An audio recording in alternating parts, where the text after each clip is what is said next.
Assalamualaikum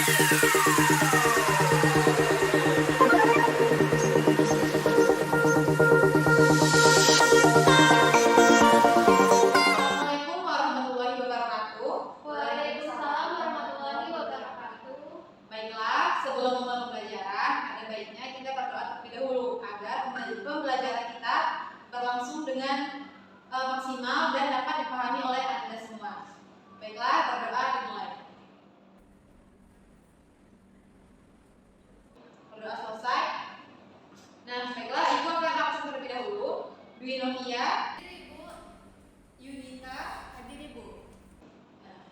baik ya. Nah, materi kita pada hari ini yaitu sistem koloid.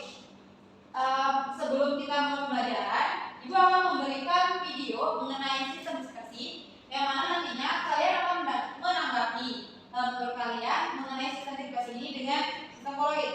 Oke, baiklah, videonya akan dimulai. Hai semua, pada video kali ini kita akan membahas tentang koloid. Tapi sebelum masuk ke koloid, kita lihat dulu tentang apa itu sistem dispersi. Sistem dispersi secara sederhana merupakan larutan atau campuran dua zat yang berbeda maupun zat yang sama wujudnya.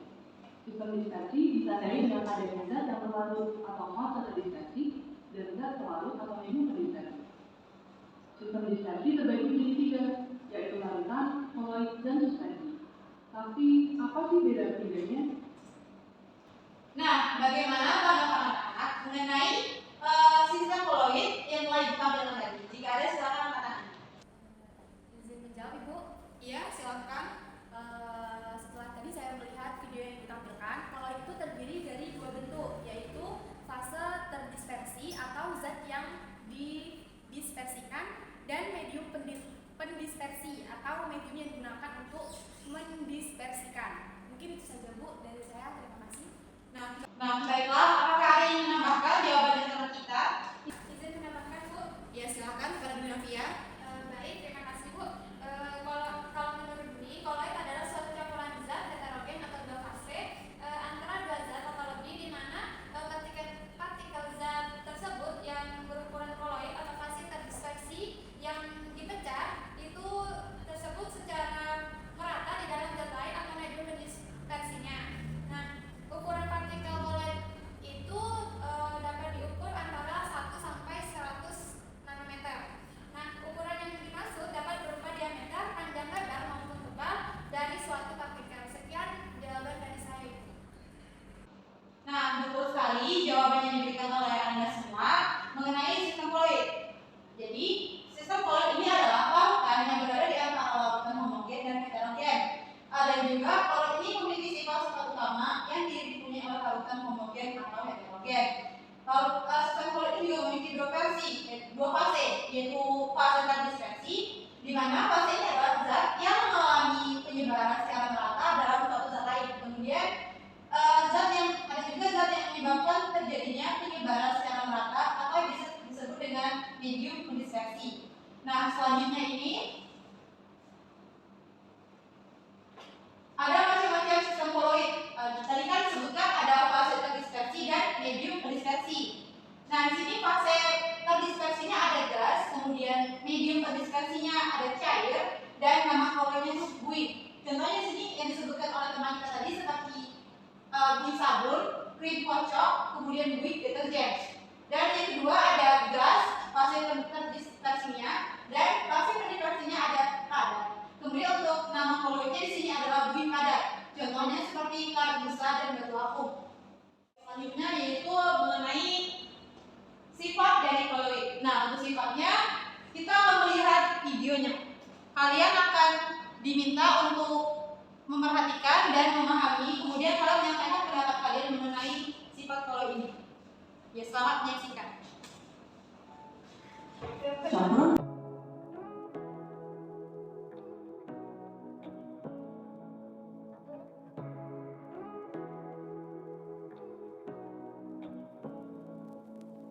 Say what you wanna say to me now. I wanna wake up with you in the morning. Show me there's nothing fake to me now. I wanna wake up with you in the morning. Nah, dari kedua sifat tersebut, bagaimana tanggapan kalian atau pertanyaan kalian mengenai dua sifat yang telah ditampilkan tadi, yaitu ada gerak ground dan efek tinggal. Nah, baiklah, jika tidak ada yang bertanya atau memberikan tanggapan mengenai video yang tadi ditampilkan, Ibu akan memberikan pertanyaan mengenai efek tinggal yang telah ditampilkan tadi. Nah, mengapa koloid dapat menghamburkan cahaya pada efek tinggal yang sudah diterangkan tadi? Silakan Ananda jika ada yang ingin menjawab. Izin menjawab, Bu. Ya, silakan kepada Dwi. Karena ukuran molekul pada koloid itu cukup besar, Ibu. Sekian jawaban dari saya, Bu. Ya, jawaban Dwi benar, tapi kurang lengkap. Apakah ada yang ingin menambahkan jawaban dari teman kita? Izin menambahkan, Ibu. Iya, silakan kepada Yunita. Jawaban dari saya yaitu karena partikel-partikel koloid mempunyai partikel-partikel yang relatif besar untuk dapat menghamburkan sifat tersebut. Itu saja, Bu, jawaban dari saya. Nah, betul sekali ya yang disampaikan oleh Yunita tadi mengenai efek tinggal. Nah, jadi efek tinggal ini adalah gejala penghamburan berkas sinar atau cahaya oleh partikel. Nah, hal tersebut disebabkan karena ukuran molekul koloid yang cukup besar. Nah, efek ini atau efek tinggal ini ditemukan oleh seorang ilmuwan yang bernama John Tyndall. Baiklah, setelah Ibu menyampaikan materi ini tadi, Ibu akan memberikan KKPD. Namun sebelumnya, Ibu akan membagi kalian menjadi dua kelompok, di mana satu kelompok itu terdiri dari 5 orang, dan nanti kalian diminta untuk menganalisis atau melihat praktikum ini, yang nantinya kalian akan mempresentasikan hasil yang akan didiskusikan bersama teman kalian. Kita tidak bisa melakukannya di laboratorium karena keterbatasan alat dan waktunya juga, ya. Baiklah, Ibu akan membagikan KKPD.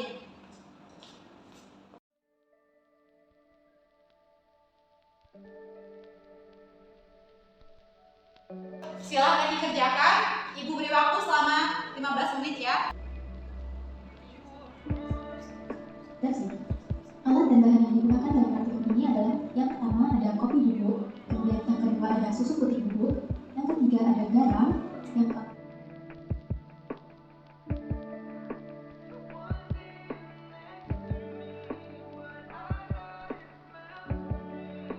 ada gelas benih sebanyak 6 buah, dan selanjutnya ada jas koloid dengan sifat koloid yaitu secara kasat mata campuran bersifat homogen. Namun pada kenyataannya adalah bersifat heterogen. Meskipun di dalam campuran ini terlihat seperti sangat besar, namun sebenarnya campuran susu dan koloid ini memiliki dua.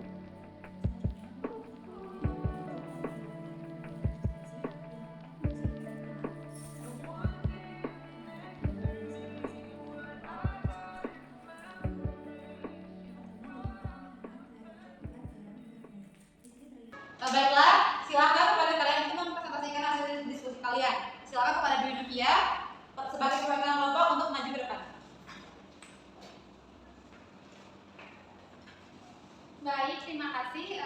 Saya perwakilan dari kelompok 1 akan mempresentasikan hasil dari diskusi kami, di mana tadi itu kan percobaan mengenai untuk tujuannya itu untuk memahami perbedaan lautan, koloid, dan suspensi. Nah, pada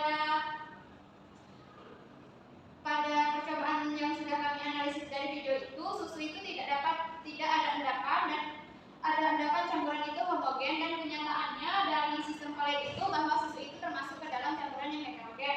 Nah, selanjutnya itu untuk kopi dan air itu termasuk ke dalam suspensi, di mana adanya endapan dan termasuk ke dalam campuran yang heterogen. Selanjutnya itu ada garam dan air. Nah, garam dan air itu termasuk ke dalam campuran yang homogen, di mana ketika dicampurkan itu garam dapat larut dalam air. Pada percobaan efek tinggal, garam dan air itu dapat menembus ketika direaksikan dengan cahaya. Nah, larutan garam dan air tersebut dapat menembus cahayanya ke permukaan. Sedangkan pada susu itu tidak dapat menembus karena susu itu termasuk ke dalam koloid, dan kopi itu tidak dapat menembus juga, tapi dia itu menyembuhkan, di mana kopi itu termasuk ke dalam suspensi. Sekian presentasi dari kelompok 1. Baik, berikan aplaus pada kelompok Dwi karena telah menyampaikan pendapatnya. Selanjutnya, silakan kepada kelompok Yunita untuk mempresentasikan hasil diskusinya.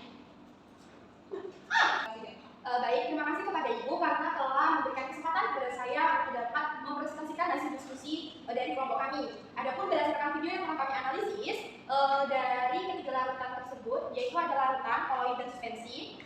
Larutan itu adalah yang dapat larut dalam air, dengan contohnya yaitu garam tambah air. Kemudian koloid, larutan dia itu dapat larut Namun kenyataannya dia termasuk dalam campuran heterogen. Contohnya ini adalah susu ditambah air. Kemudian yang terakhir adalah suspensi, di mana dia itu tidak dapat larut dalam air dan terjadi endapan di bawah gelasnya. Contohnya adalah kopi dan air yang terdapat endapan kopi di bawah gelas tersebut. Mungkin itu saja Ibu hasil diskusi dari kelompok kami. Kami ucapkan terima kasih. Baik, terima kasih kepada perwakilan kelompok 1 dan kelompok 2 karena telah mempresentasikan hasil dari materi ini.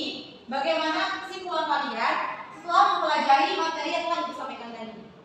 Baiklah, silakan menyampaikan tanggapan kalian mengenai kesimpulannya. Izin Bu. Ya, silakan kepada Yunita. Silakan kepada Yunita. Baik, adapun kesimpulan yang dapat diambil dari materi yang telah disampaikan yaitu koloid adalah suatu campuran zat heterogen antara dua zat atau lebih, di mana partikel-partikel zat yang berukuran koloid ini tersebar merata dalam zat lain. Nah, ukuran koloid ini berkisar antara 1 sampai 100 nanometer. Mungkin itu saja Bu kesimpulan dari saya. Baik, terima kasih kepada Yunita telah menyampaikan kesimpulannya. Apakah ada lagi yang ingin menyampaikan kesimpulan mengenai materi pada hari ini? Ibu, ya silakan kepada Dwi. Dari materi yang sudah Ibu jelaskan dan praktikum yang sudah dilakukan, saya dapat menarik kesimpulan dari materi tersebut yaitu di mana koloid adalah suatu bentuk campuran yang keadaannya terletak di antara larutan dan suspensi. Nah, koloid ini mempunyai sifat-sifat yang khas yang berbeda dari sifat larutan atau suspensi seperti yang Ibu jelaskan tadi, bahwa sifat koloid itu ada efek tinggal dan berlaku. Contohnya itu seperti air dan garam itu adalah larutan homogen atau campuran homogen, dan susu itu termasuk ke dalam koloid di mana campuran homogen, tapi nyatanya itu koloid tersebut merupakan campuran yang heterogen. Selanjutnya itu seperti contohnya pada kopi dan air, di mana kopi dan air itu termasuk ke dalam suspensi karena campurannya yang heterogen. Sekian kesimpulan yang dapat saya ambil dari materi ini. Nah, betul sekali kesimpulan yang disampaikan oleh teman kita tadi. Maka di sini Ibu akan menambahkan kesimpulan mengenai pembelajaran pada hari ini, yang dimana koloid adalah sistem dispersi yang sering kita jumpai di kehidupan sehari-hari. Dan koloid ini memiliki beberapa kriteria, diantaranya dapat menghamburkan cahaya, dapat mengabsorpsikan ion, dan dapat bergerak dalam medan listrik. Nah, koloid ini juga merupakan campuran homogen yang sama dengan suspensi, namun memiliki ukuran partikel yang lebih kecil. Nah, koloid ini akan membentuk koagulasi jika dipanaskan, didinginkan, dan ditambahkan elektrolit. Namun, untuk meningkatkan stabilitasnya dapat dengan menggunakan polimer. Nah, baiklah, setelah pembelajaran ini, Ibu akan memberikan evaluasi mengenai seberapa paham kalian mengenai materi yang Ibu sampaikan pada hari ini. Ibu akan memberikan soal yang nantinya akan Ibu berikan waktu selama 15 menit untuk kalian mengerjakannya. Baiklah, ini diperhatikan. Silahkan dikerjakan, Ibu tunggu ya selama 15 menit. Jika ada yang bertanya, silahkan ditanyakan. Tunggu ya selama 15 menit.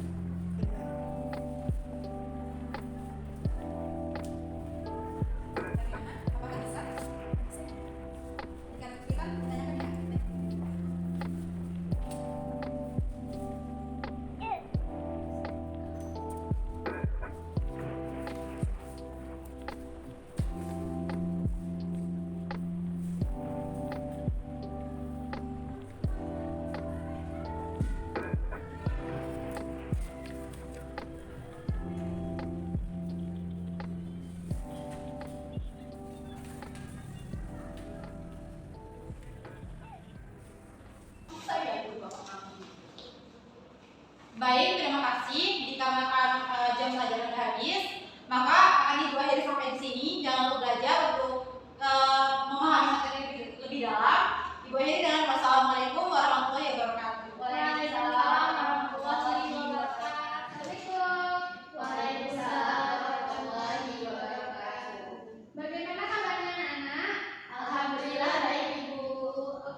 itu koloid adalah jenis campuran heterogen yang terbentuk karena adanya dispersi suatu zat ke dalam zat lain yang dicampurkan. Mungkin itu saja, Bu. Oke, baik. Jawaban dari Nita itu sangat bagus. Apakah dari teman lainnya ada yang ingin menambahkan tentang koloid? Izin Ibu, menurut saya sistem koloid itu adalah campuran yang keadaannya itu terletak dalam larutan atau suspensi. Oke, jawaban dari kalian semua itu cukup bagus. Di mana koloid itu adalah suatu campuran zat yang antara dua zat atau lebih, yang dimana partikel-partikel itu berasal dari partikel koloid. Nah, yang akan tersebar merata ke zat yang lain. Baik, Ibu akan melanjutkan materi kita pada hari ini, yaitu tentang sifat-sifat koloid. Sifat-sifat koloid itu dapat kita jumpai di kehidupan kita sehari-hari. Contohnya seperti Ibu menampilkan pada gambar tersebut, ada sebuah mobil itu memiliki cahaya, sumber cahayanya yaitu dari lampu mobil, dan yang putih-putih itu merupakan kabut, di mana pada sifat koloid itu ada salah satu sifat di mana partikel atau sumber cahaya itu akan menghamburkan cahayanya. Gambar tersebut merupakan salah satu ke dalam contoh sifat yang mana? Kan banyak nih contoh apa tuh sifat-sifat koloid. Menurut kalian dari penghamburan cahaya ini termasuk ke dalam sifat efek tindak kah, gerak Brown kah, atau koagulasi, dialisis? Izin menjawab Ibu. Silakan Aulida. Menurut saya di situ ada sifat koloid, yaitu sifat tinggal, di mana adanya penyebaran sinar ultraviolet oleh sistem koloid. Oke, terima kasih Aulida. Nah, betul yang apa yang dikatakan Aulida, di mana efek pindar itu merupakan partikel yang menghamburkan cahaya, seperti yang terjadi pada lampu mobil yang menghamburkan cahayanya ke sebuah kabut. Oke, untuk sifat koloid selanjutnya yaitu Ibu mempunyai sebuah contoh, di mana contohnya itu yaitu pergerakan debu dalam ruangan, di mana ketika kita sebelum membuka jendela itu, debu itu tidak nampak di mata di penglihatan kita, tetapi ketika kita sesudah membuka jendela dan adanya sinar matahari itu masuk, ada hamburan pasir, yaitu terhambur karena adanya sinar matahari. Nah, itu berkaitan dengan efek tindak. Nah, tapi hamburan pasir tersebut itu saling bertolakan. Nah, termasuk ke dalam sifat apakah contoh pergerakan debu yang saling bertolakan di dalam ruangan ini? Izin Ibu. Ya, disilahkan Yunita. Izin menjawab ya Bu. Menurut saya itu termasuk dalam gerak Brown. Nah, gerak Brown ini terjadi akibat adanya tumbukan dari molekul-molekul pendispersi terhadap partikel terdispersi, sehingga partikel-partikel tersebut tuh saling terlontar atau partikelnya itu saling berlawanan, Bu. Mungkin itu saja jawaban dari saya, Bu. Terima kasih. Oke, apakah ada dari teman yang lainnya bisa menyangga jawaban dari Yunita? Sepertinya tidak ada Ibu. Itu semuanya sudah bagus. Beri aplaus untuk kalian semua.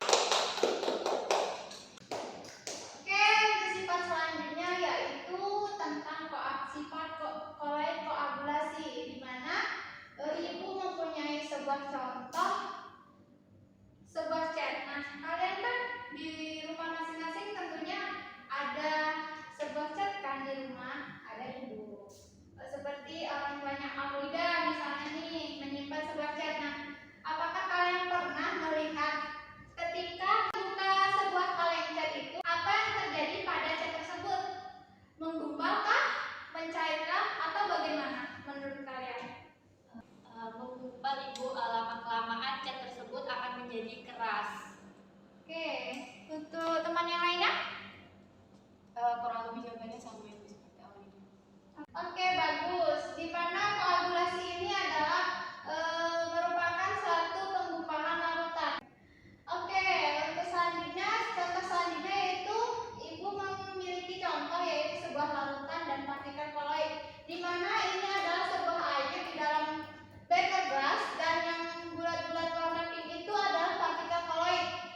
Yunita. Tadi kan Ibu sudah menjelaskan mengenai sifat-sifat abu. Nah, di sini saya kurang memahami tentang partikel koloid itu mengapa ya Bu terjadi endapan di bawah gelas. Mungkin itu Bu pertanyaan saya. Oke, bagus sekali pertanyaan dari Yunita. Nah, pertanyaannya itu mengapa terjadi endapan di dasar gelas ya? Nah, di mana kan partikel koloid itu ketika diaduk itu kan tidak tercampur merata. Nah, setelah didiamkan itu karena tidak tercampur merata setelah diaduk dan dia menjadi heterogen itu, makanya dari partikel itu dia setelah didiamkan itu mengendap ke bawah, dan dari endapan tersebut terjadilah proses koagulasi, yaitu penggumpalan dari partikel koloid tersebut. Apakah dari kalian ada yang ingin ditanyakan lagi? Sepertinya tidak ada, Ibu. Oke, kalau tidak ada kita lanjut ke sifat selanjutnya. Nah, ini adalah salah satu contoh di kehidupan kita sehari-hari. Sebelum kita mengetahui sifat selanjutnya itu, apakah dari kalian ada yang tahu gambar tersebut merupakan proses dari apa?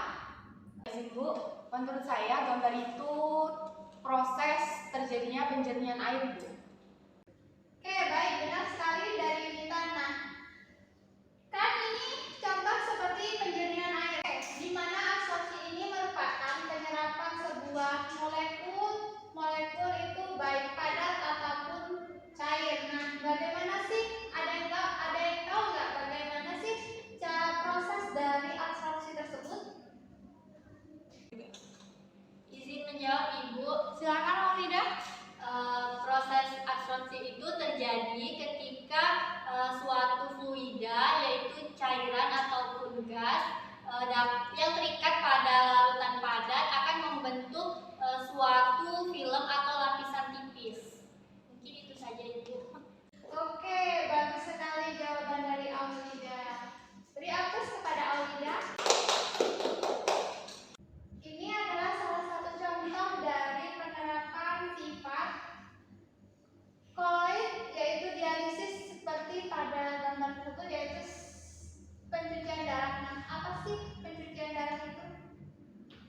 Jawab Ibu. Disilahkan, Yunita. Menurut saya cuci darah itu adalah prosedur yang dilakukan untuk membuang limbah yang ada di dalam tubuh kita. Mungkin itu Bu jawaban dari saya Bu. Oke, bagus sekali jawaban dari Yunita. Oke, dari cuci darah ini memiliki kaitannya dengan sistem koloid, yaitu dialisis, di mana dialisis ini adalah cara untuk menyusutkan atom-atom yang diperoleh dari sistem koloid dengan membran semi permeabel. Oke, Ibu rasa kalian sudah cukup paham tentang sifat koloid dialisis. Untuk selanjutnya yaitu sifat koloid liofil dan liofil, di mana koloid liofil ini yang menyukai air dan koloid liofil ini tidak menyukai air. Di mana Ibu sudah menampilkan 6 gambar.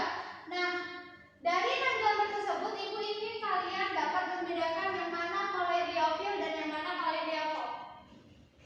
Izin Bu. Ya, disilakan Yunita. Menurut saya koloid liofil itu tuh mentega Bu. Nah kalau koloid liofil ini deterjen Bu. Oke, jawaban dari Yunita kurang tepat ya. Ada jawaban yang dari teman yang lain? Izin Ibu, di mana sifat koloid yang lipofil itu adalah mayones, kemudian yang sifat lipofom itu adalah jelly. Mungkin itu saja Ibu. Dari kalian itu semuanya salah, di mana saya menjelaskan tadi bahwa liofil itu sifatnya itu menyukai air dan liofil itu tidak menyukai air. Nah, tapi dari jawaban kalian tadi itu semuanya salah, di mana kalian yang pertama Yunita menyebut mentega itu termasuk ke liofil dan deterjen itu ke liofil.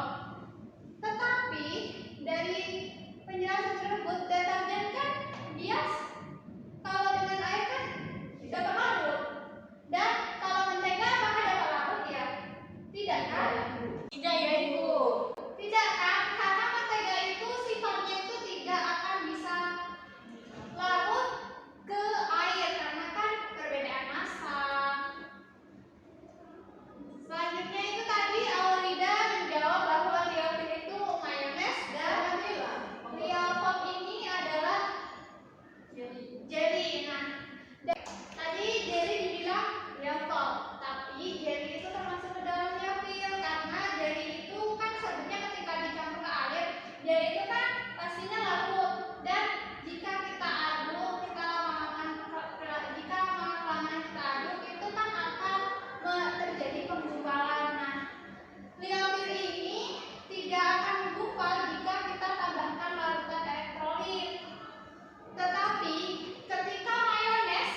sebuah cahaya. Mungkin itu saja hasil pengamatan dari kelompok 1.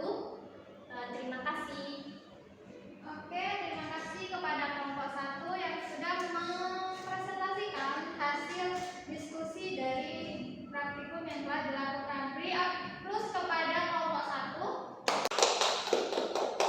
1. Semua kelompok itu sudah mempresentasikan dari hasil yang telah dilakukannya, di mana semua hasilnya dan diskusinya itu cukup bagus. Dari kalian, apakah ada yang bisa menyimpulkan dari materi yang sudah kita pelajari pada hari ini? Izin Ibu, silakan Aulia. Baiklah, untuk kesimpulan pada pembelajaran hari ini yaitu mengenai sistem koloid. Nah, sistem koloid ini adalah zat heterogen di mana dua zat tersebut atau lebih yang berukuran koloid akan tersebar merata ke dalam zat lain. Nah, contoh dari sistem koloid ini seperti mayonnaise, kemudian santan, susu, kemudian juga jelly dan juga penjernihan air. Mungkin itu saja kesimpulan yang dapat saya sampaikan. Terima kasih. Ada yang bisa menyimpulkan lagi dari materi yang sudah kita pelajari dari hari ini? Izin Bu. Jadi silakan Nita. Baik, saya akan menambahkan sedikit mengenai penjelasan dari teman saya. Jadi kesimpulan yang dapat saya tambahkan yaitu dari sistem koloid ini memiliki beberapa sifat-sifat. Yang pertama itu ada efek Tyndall, yang kedua gerak Brown, yang ketiga absorpsi, yang keempat koagulasi, yang kelima dialisis, dan yang terakhir yaitu koloid, lyofil, dan lyophil. Mungkin itu saja Bu tambahan dari saya. Terima kasih.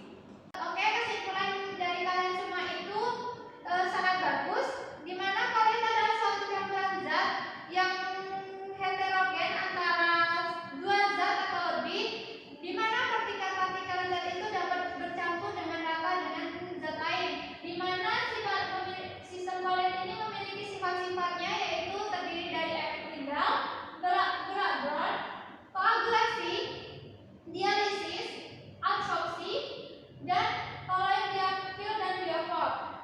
Oke, Ibu akan memberi evaluasi tentang sifat-sifat koloid. Nah, kalian masing-masing membuka di WA group itu sudah Ibu kirimkan linknya dan untuk memulai kuisnya.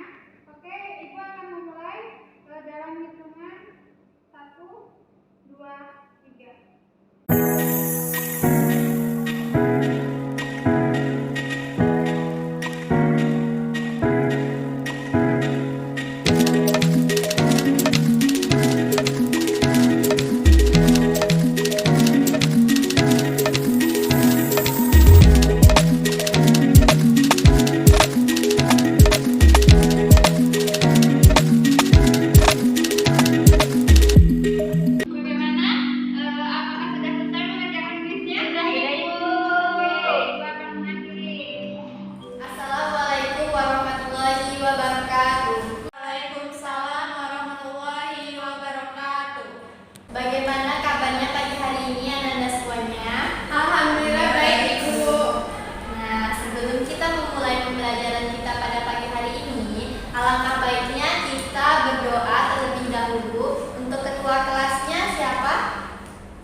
Sebelumnya Ibu akan menanyakan terlebih dahulu apakah pada pagi hari ini hadir semua? Hadir Bu. Nah, Ibu akan mengabsen dulu ya. Dwi Novia, hadir Ibu. Mila Ayu Nadila, hadir Bu. Hadir semua ya kita hari ini. Iya Bu. Sebelum kita memulai pembelajaran kita pada pagi hari ini, Ibu akan mengulas terlebih dahulu materi sebelumnya, yaitu mengenai sistem koloid dan juga sifat-sifat koloid. Nah, apakah Ananda semua masih ingat mengenai sistem koloid dan juga sifat-sifat koloid tersebut? Izin Ibu. Ya, silakan Novia. Menurut Dwi, sistem koloid itu adalah campuran zat yang dimana antara dua fase itu bisa campuran menjadi homogen.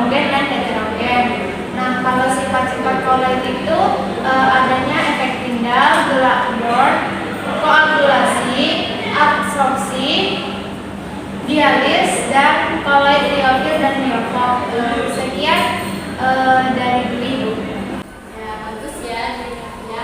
Nah, apakah ada yang masih ingin menambahkan lagi? Sepertinya cukup. Nah, jadi benar sekali ya tadi yang telah dikatakan oleh saudari Budi mengenai sistem koloid dan juga sifat-sifatnya.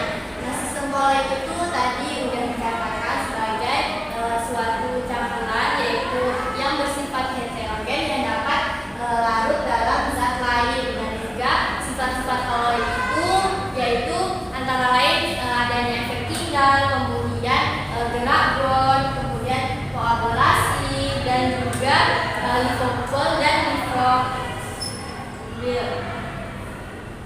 Oke, nah, jadi baik ya, kalian sudah memahami tentang sistem koloid dan juga sifat-sifat koloid. Nah, sekarang Ibu akan melanjutkan kembali mengenai materi yaitu penyusunan dari sistem koloid dan juga jenis-jenis koloid. Nah, apakah Anda semua tahu mengenai apa saja sih penyusunan dari sistem koloid tersebut? Izin Ibu. Ya, dipersilakan kepada saudari Dwi. Kan tadi Ibu menanya apa saja yang penyusun dari sistem koloid itu. Nah, sistem koloid itu kan tersusun dari campuran. Nah, campuran itu terbagi atas 3 jenis, yaitu larutan, koloid, dan suspensi. Ya, benar sekali ya yang dikatakan oleh saudari Dwi tadi mengenai adanya sistem koloid itu adanya penyusunnya yaitu ada campuran, di mana campuran itu digolongkan berdasarkan besarnya partikel, yaitu adanya larutan, kemudian koloid, dan juga suspensi. Nah, selanjutnya bagaimana cara kita untuk membedakan ketiga campuran tersebut? Ada yang tahu kira-kira apa saja bagaimana kita dapat membedakan dari ketiga campuran tersebut? Bisa menjawab, Bu. Ya, dipersilakan kepada Nila. Jadi perbedaan dari 3 jenis campuran itu, kalau larutan itu homogen, kemudian untuk koloid dan suspensi itu heterogen, Bu. Jadi benar sekali ya yang dikatakan oleh Nila tadi, di mana larutan itu bersifat homogen, kemudian koloid juga heterogen, dan juga suspensi juga heterogen. Nah, selanjutnya, nah itu sudah menampilkan beberapa gambar, di mana gambar satu ini mengenai air yang ditambahkan garam, kemudian yang kedua yaitu air yang ditambahkan oleh pasir, kemudian yang ketiga yaitu susu. Nah, dari ketiga gambar di depan, apakah kalian bisa membedakan yang mana larutan, kemudian yang mana koloid, dan juga yang mana yang termasuk suspensi? Izin Ibu. Ya, silakan Dwi. Kalau menurut Dwi itu, kalau air dan garam itu termasuk ke dalam larutan. Nah, kalau air dan pasir itu termasuk ke dalam suspensi, dan susu itu termasuk ke dalam koloid. Nah, ya benar sekali ya. Nah, beri aplaus dulu kepada Dinovia. Ya. Nah, apakah ada yang ingin menyampaikan kembali pendapatnya? Izin menambahkan, Bu. Ya, dipersilakan kepada Nila. Kalau air dan garam itu larut, sedangkan air dan pasir itu tidak larut, dan untuk susu itu tercampur, Bu. Ya, benar sekali ya. Beri aplaus juga kepada Nila. Selanjutnya, kita akan memasuki mengenai komponen penyusun dari koloid. Nah, penyusun koloid ini ada 2, yaitu fase terdispersi dan fase mendispersi. Nah, apakah dari kalian sudah mengetahui mengenai fase terdispersi dan fase mendispersi? Izin Bu. Ya, dipersilakan kepada saudari. Menurut Dwi itu, kalau fase terdispersi itu adalah zat yang mengalami penyebaran zatnya itu secara merata dalam suatu zat yang lain. Nah, sedangkan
yang terdispersi ini berupa zat yang padat yang disebut juga aerosol padat. Nah, sedangkan zat yang terdispersi berupa cair, maka zat tersebut disebut sebagai aerosol cair. Nah, dari kalian dari kehidupan sehari-hari, kira-kira apa contoh dari aerosol tersebut? Ada yang tahu kira-kira? Izin menjawab, Bu. Ya, silakan Nila. Contoh aerosol itu seperti semprot rambut, kemudian semprot obat nyamuk, parfum, dan cat semprot, Bu. Ya, benar sekali ya. Apakah ada contoh lain dari teman-teman sekalian? Izin Ibu. Ya, Dwi, silakan. Kalau di kehidupan sehari-hari itu contoh aerosol itu seperti asap dan debu, Ibu. Ya, benar ya. Nah, semua itu termasuk ke dalam jenis aerosol. Nah, tadi udah dikatakan aerosol itu contohnya sebagai hairspray dan juga asap ataupun cat rambut dan juga parfum. Nah, selanjutnya jenis kolloid selanjutnya yaitu sol. Sol ini adalah partikel kolloid berbentuk padat yang terdispersi dalam zat cair. Nah, kolloid jenis ini banyak ditemui dalam kehidupan sehari-hari. Nah, contohnya itu apa kira-kira? Izin menjawab, Bu. Ya, dipersilakan Mila. Untuk sol, contohnya seperti sol sabun, sol deterjen, tinta tulis dan air sungai yang berlumpur dan cat. Ya, benar sekali ya. Contoh-contoh yang sudah disebutkan tadi oleh Mila. Nah, selanjutnya itu contoh jenis dari emulsi. Ya, emulsi ini zat cair yang terdispersi dalam zat yang disebut juga dengan emulsi. Nah, apakah dari kalian sudah mengetahui bagaimana emulsi itu dapat terjadi? Kira-kira bagaimana? Ya, dipersilakan. Kalau syarat terjadinya emulsi ini antara kedua zat cair yang tidak saling melarutkan. Seperti contohnya itu emulsi minyak dalam air dan emulsi air dalam minyak. Nah, benar sekali ya yang dikatakan Dwi tadi. Syarat terjadinya emulsi itu apabila kedua zat tersebut tidak saling bercampur. Nah, contohnya tadi yaitu minyak dan air. Nah, emulsi ini terbentuk apabila adanya zat pengemulsi atau emulgator. Nah, emulgator ini digunakan untuk pencegahan terjadinya emulsi. Nah, contoh dari emulgator ini biasanya yaitu sabun gitu.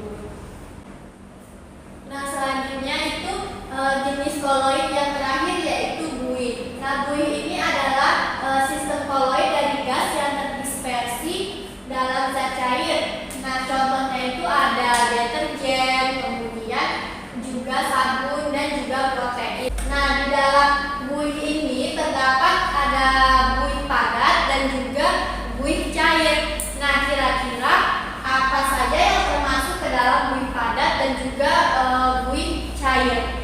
Ada yang bisa menjelaskan mengenai kedua buih tersebut? Misalkan contohnya kah atau apa? Izin Bu, ya dipersilakan Dwi. Baik, buih itu kan terbagi atas dua macam. Ya, dan itu dengan medium pendispersi dan pendispersinya itu padat. Contohnya itu seperti batu apung, karet busa dan styrofoam. Nah, sedangkan pada buih cair itu di mana buih itu medium pendispersinya itu cair. Contohnya itu buih sabun dan putih telur. Ya, benar sekali ya. Nah, selanjutnya untuk menambah pengetahuan kita mengenai materi ini, Ibu akan menampilkan sebuah video yang nantinya kalian akan analisis dan juga kalian akan mempresentasikan menggunakan LKPD yang Ibu bagikan. Nah, sebelumnya Ibu akan membagikan terlebih dahulu menjadi dua kelompok ya. Nah, kelompok satu itu terdiri dari Dwi Novia dan teman-teman, dan juga kelompok dua terdiri dari Nila dan teman-teman. Langsung saja ya Ibu bagikan LKPD-nya.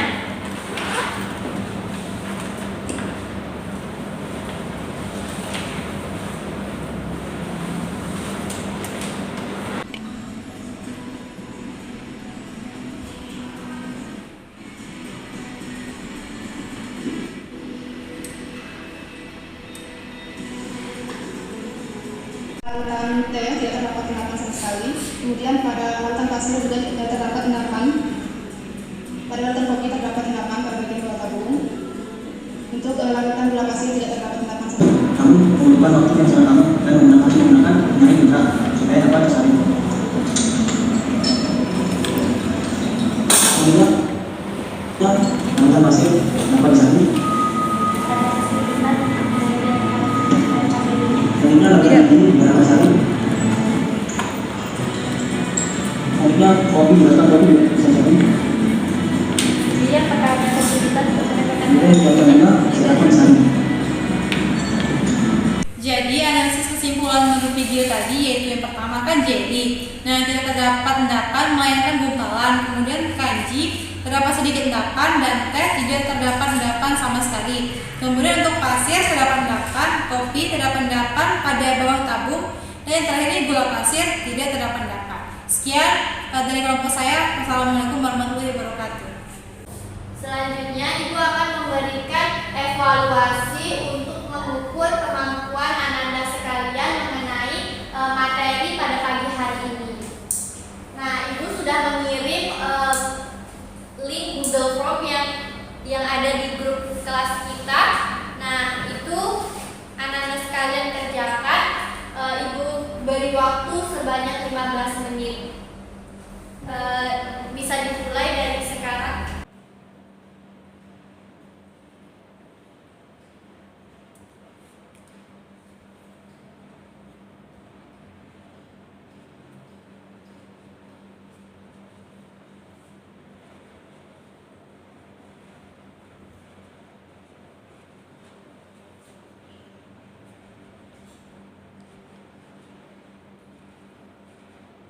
Sebelum kita tutup pembelajaran kita pada hari ini, Ibu akan menanyakan kembali kira-kira kesimpulan apa yang dapat kita peroleh dalam pembelajaran hari ini. Ada yang bisa menyimpulkan pembelajaran kita pada hari ini? Izin menjawab, Bu. Ya, dipersilakan, Mila. Baiklah, jadi kesimpulan pada hari ini yaitu koloid adalah suatu campuran zat heterogen antar dua zat atau lebih, di mana partikel-partikel yang berukuran koloid terbesar tersebar merata dalam zat lain. Dan sistem koloid adalah suatu campuran yang keadaannya terletak antara larutan suspensi atau larutan kasar. Sekian, Bu. Nah, apakah ada lagi yang ingin menyimpulkan mengenai pembelajaran kita pada hari ini? Izin Ibu, ya dipersilakan Dwi. Jadi kesimpulan yang dapat diambil pada hari ini yaitu di mana sistem koloid itu terbentuk atas campuran, di mana campuran itu terbagi atas 3 jenis yaitu campur larutan, koloid dan suspensi. Nah, adapun jenis-jenis dari koloid tersebut yaitu seperti aerosol, salt, emulsi, dan buih. Yaitu buih itu terdapat 2 macam, di mana buih padat dan buih cair. Sekian kesimpulan yang dapat saya ambil, Ibu. Baiklah, benar sekali ya tadi kesimpulan-kesimpulan yang sudah disimpulkan oleh saudari Bila dan juga Dwi. Nah, Ibu akan menambahkan sedikit mengenai kesimpulan kita pada hari ini, di mana koloid itu merupakan campuran heterogen antara 2 zat atau lebih yang tidak benar-benar tercampur. Nah, jenis-jenis koloid ini dapat disusun. Jenis koloid ini contohnya itu ada aerosol, kemudian sol, dan juga buih. Nah, penyusunan koloid ini terdiri dari 2, di mana penyusunnya itu yaitu fase terdispersi dan juga fase pendispersi. Nah, sekian pembelajaran kita pada hari ini. Ibu akhiri. Wabillahi taufiq wal hidayah. Wassalamualaikum warahmatullahi wabarakatuh. Waalaikumsalam warahmatullahi wabarakatuh. Assalamualaikum warahmatullahi wabarakatuh. Waalaikumsalam warahmatullahi wabarakatuh. Baik, sebelum kita memulai pembelajaran pada pagi hari ini, ada baiknya kita berdoa terlebih dahulu. Mungkin berdoa menurut agama dan kepercayaan kita masing-masing. Berdoa dan mulai. Berdoa selesai.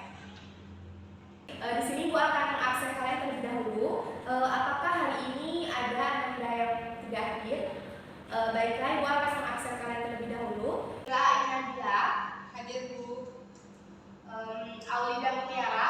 Hadir Bu. Hari ini Anda semua hadir ya. Ibu akan memulai pembelajaran pada hari ini. Namun Ibu ingin bertanya kepada Anda semua, apakah masih mengingat tentang materi pada minggu lalu? Izin Bu. Jadi untuk materi minggu lalu itu mengenai pengertian koloid, sifat-sifat koloid yaitu tidal dan efek tidal dan huruf. Baik, benar sekali ya. Materi minggu lalu yaitu mengenai tentang sistem koloid, tentang sifat-sifat dari sistem koloid. Baik, sebelumnya Ibu akan bertanya, apakah dari Anda semua dapat menjelaskan mengenai gambar yang telah ditampilkan?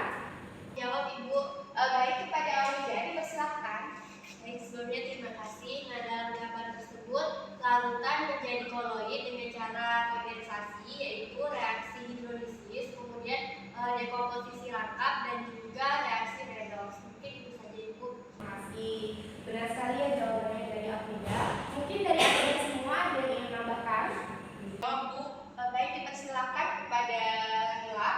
Jadi untuk suspensi menjadi koloid itu menggunakan cara dispersasi, contoh seperti cara mekanik. Kemudian ada pestisasi dan busur breeding. Sekian. Terima kasih kepada Anda semua yang telah menjawab. Mari kita beri aplaus kepada Anda yang telah menjawab. Baik, benar ya apa yang dikatakan oleh Ananda, Aulida, dan Nila, bahwa di gambar yang telah ditampilkan ini ada 3 tempat, di mana satu tempatnya yaitu larutan, yang di tengah koloid, dan yang di ujung adalah suspensi. Di mana larutan menjadi koloid itu dengan menggunakan cara kondensasi. Nah, cara kondensasi yang sering digunakan itu yaitu menggunakan cara dekomposisi rangkap, cara hidrolisis, dan cara redox. Cara dispersi ini yang biasa digunakan yaitu cara mekanik, cara peptisasi, dan busur breeding. Ibu akan menjelaskan sedikit mengenai cara kondensasi. Nah, cara kondensasi merupakan cara di mana partikel tersebut itu bergabung menjadi partikel koloid. Ada 3 reaksi yang dapat dilakukan dengan cara kondensasi ini. Yang pertama yaitu dekomposisi rangkap. Nah, contohnya yaitu pembuatan sol AS2S3 dengan mereaksikan larutan H3AS3 dengan larutan H2S. Nah, mungkin yang di bawah ini bisa Anda semua lihat merupakan persamaan reaksi dari dekomposisi rangkap. Nah, kemudian yang kedua yaitu reaksi hidrolisis, di mana reaksi ini adalah reaksi suatu zat dengan air. Contohnya dapat kita lihat semua. Di sini ada FeCl3 ditambah 3H2O menghasilkan FeO2 3 kali ditambah 3HCl. Baik, untuk selanjutnya yaitu reaksi redox. Reaksi redox ini merupakan reaksi yang disertai perubahan bilangan oksidasi, di mana dapat kita lihat bersama di sini adalah persamaan reaksi dari reaksi redox. Nah, kemudian selanjutnya yaitu cara dispersi, di mana cara dispersi ini merupakan perubahan partikel kasar yang dipecah menjadi partikel koloid. Nah, ada 3 cara, yaitu dengan cara mekanik, dengan contohnya yaitu buatan sol belerang dengan menggerus serbu belerang bersama dengan zat inert seperti gula pasir, kemudian mencampur dengan air. Nah, di sini cara mekanik itu mengartikan bahwa butir-butir kasar ini digerus supaya menjadi halus. Kemudian ada cara peptisasi, yaitu pembuatan koloid dari butir-butir kasar atau dari suatu endapan dengan bantuan zat pemecah. Cara selanjutnya yaitu cara busur breeding, yaitu digunakan untuk membuat sol-sol logam. Sampai sini apakah ada yang ditanyakan? Sepertinya tidak ada Ibu. Baik, jika memang tidak ada yang ditanyakan, semoga penjelasan dari Ibu tadi telah atau dapat dipahami dari kepada Anda semuanya. Nah, baik, untuk selanjutnya yaitu di sini telah ditampilkan 3 gambar. Mungkin dari Anda semua dapat menjelaskan sedikit mengenai gambar-gambar yang telah ditampilkan. Izin menjawab Ibu. Baik, dipersilakan kepada Aulida. Baik, peranan sistem koloid pada gambar 1 yaitu mengurangi polusi udara, kemudian pada gambar kedua yaitu penjernihan air, kemudian yang ketiga, gambar ketiga yaitu penggumpalan lateks. Mungkin itu saja Ibu. Terima kasih kepada Aulida. Mari kita beri apresiasi kepada Aulida. Baik. di mana gambar 1 merupakan gas buangan pabrik yang mengandung asap dan partikel berbahaya. Nah, dapat di atas ini dengan menggunakan alat yang disebut dengan pengendap kotrel. Prinsip kerja alat ini yaitu memanfaatkan sifat muatan dan penggumpalan koloid sehingga gas yang dikeluarkan ke udara ini telah bebas dari asap dan partikel berbahaya. Seperti yang kita telah ketahui bersama ya, penjernihan air ini merupakan suatu proses menjernihkan air kotor menjadi air bersih. Nah, biasanya menggunakan awas dan aluminium sulfat. Nah, apabila air yang telah dijernihkan ini harus dimasak terlebih dahulu agar terhindar dari zat-zat yang berbahaya atau mematikan zat-zat yang berbahaya. Nah, untuk gambar ketiga yaitu penggumpalan lateks. Gambar 3 ini merupakan penggumpalan lateks, di mana penggumpalan lateks ini merupakan hasil dari getah karet, di mana getah karet merupakan sol zat padat dalam bentuk cairan. Ibu tadi kan sudah menjelaskan mengenai cara pembuatan koloid dan peranan sistem koloid. Nah, di sini Ibu akan mengevaluasi Anda semua dengan memberikan beberapa pertanyaan ya, di kertas yang telah Ibu sediakan.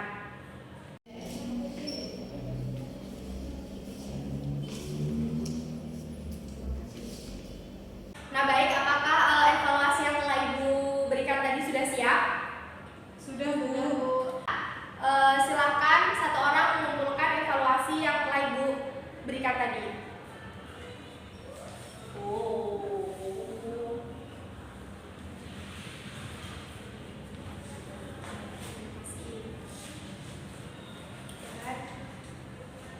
Nah, baik, tadi kan evaluasi telah Ibu berikan ya. Nah, selanjutnya yaitu Ibu akan menampilkan sebuah video di mana video tersebut kalian diminta untuk menganalisis video yang telah Ibu tampilkan. Menganalisis video, kemudian telah kalian tulis di LKPD. Sebelum Ibu akan membagikan LKPD-nya, Ibu akan membagi Anda semua menjadi 2 kelompok. Di mana kelompok pertama yaitu kelompok Nila Inabila dan kelompok kedua yaitu kelompok Aulida Mutiara. Nah, Ibu akan membagikan lembar kerja peserta didik kepada Anda semua.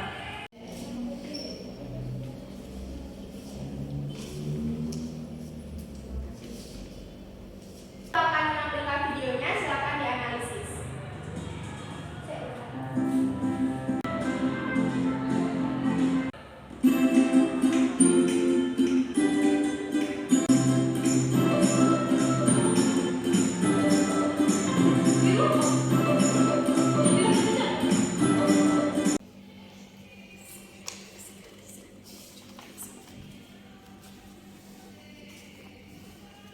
Betul kameranya.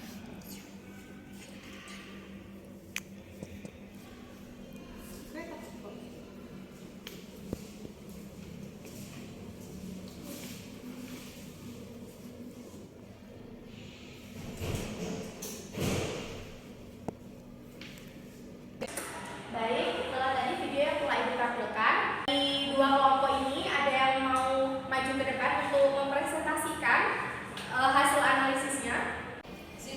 Baik, kepada Nila dipersilakan. Saya perwakilan dari kelompok 1 mengenai dari video ini. Pada percobaan 1 ini terbentuk koloid sol belerang yang berwarna putih, kemudian yang kedua itu kan emulsi minyak dalam air. Nah, pada minyak ditambah air itu langsung dicampur minyak bagian atas dan air bagian bawahnya. Kemudian yang kedua pada saat 5 ml Aquades tambahkan dengan 1 ml minyak plus 1 ml deterjen lalu mencampur.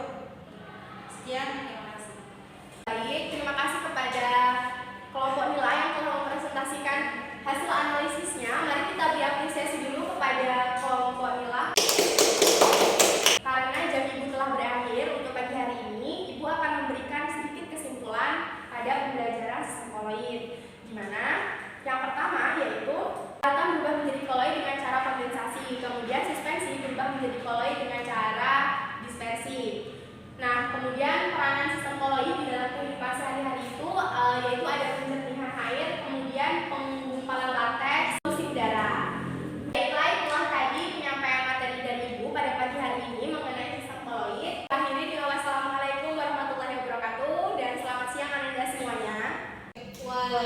Salam